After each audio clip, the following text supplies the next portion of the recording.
In What Remains of Edith Finch, we were originally trying to make a game about awe, about what it feels like to see something that's simultaneously astonishing and overwhelming. Like being at the bottom of the ocean, or in the middle of a dark forest. But awe is tricky. It's personal. Seeing a gorgeous sunset in person might fill you with awe, but a picture of a sunset just feels like a cheesy greeting card. So instead of a game about awe, we made a game about the experience of awe.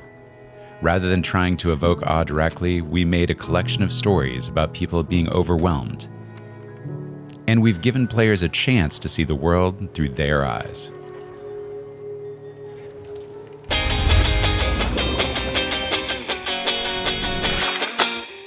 My name is Emily and I made Fractured Minds.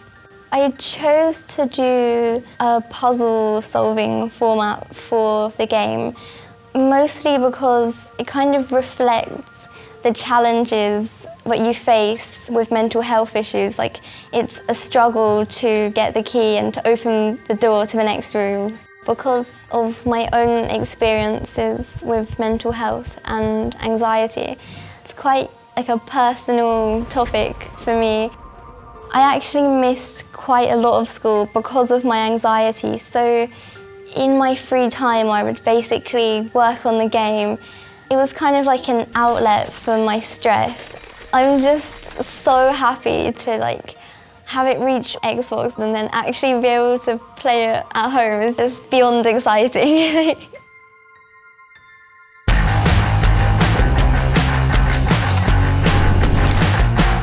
The Gardens Between is a surreal puzzle adventure that follows two best friends, Arena and Frent, as they fall into a mysterious world of garden islands. But in this game, you don't control the characters, you control time.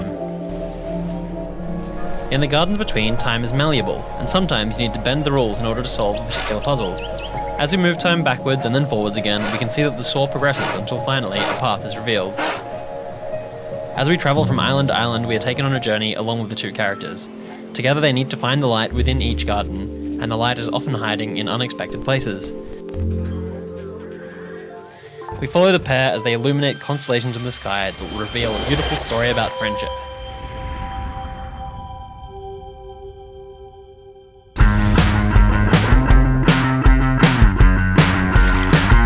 Hi, my name is Charles McGregor, and I'm the solo developer of Hyperdot. The premise for the game is pretty straightforward. Just try to dodge everything. For me, Hyperdot shows the potential for minimalism in games. Designing this way allowed me to tweak gameplay endlessly and provide a polished experience from start to finish. It also allowed me to include features that make the game playable by more people, like full compatibility with eye tracking and the Xbox Adaptive Controller.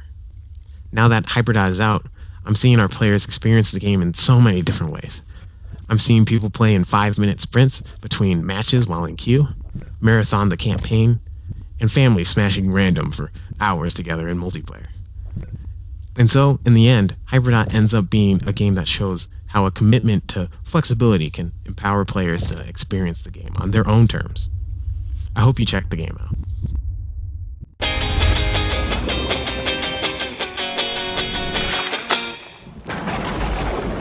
As game developers, we want to find new and meaningful ways to explore and communicate real-life topics with you, the players.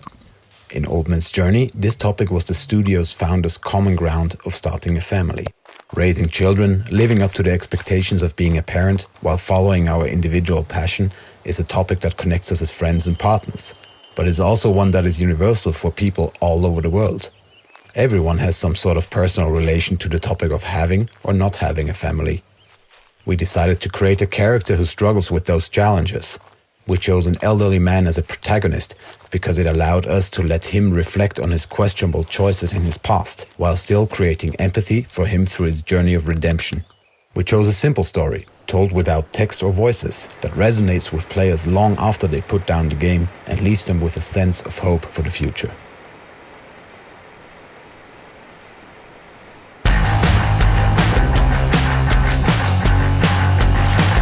Silence is the sequel to The Whispered World, which was all about changes in life and if we want to embrace them or not.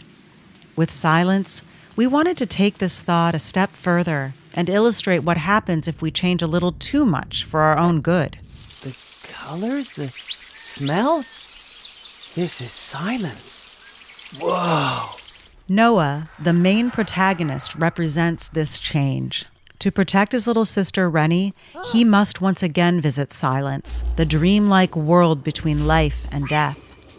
The inhabitants of Silence find themselves facing a new threat. Noah and Rennie are drawn into a struggle that requires them to confront their fears and make difficult decisions. The struggle within ourselves and ultimately the acceptance of others are core topics in modern society where many people try to generate attention regardless of the consequences. We wanted to create a stylized video game around this idea, even if it's a bit of an uncomfortable topic to think about.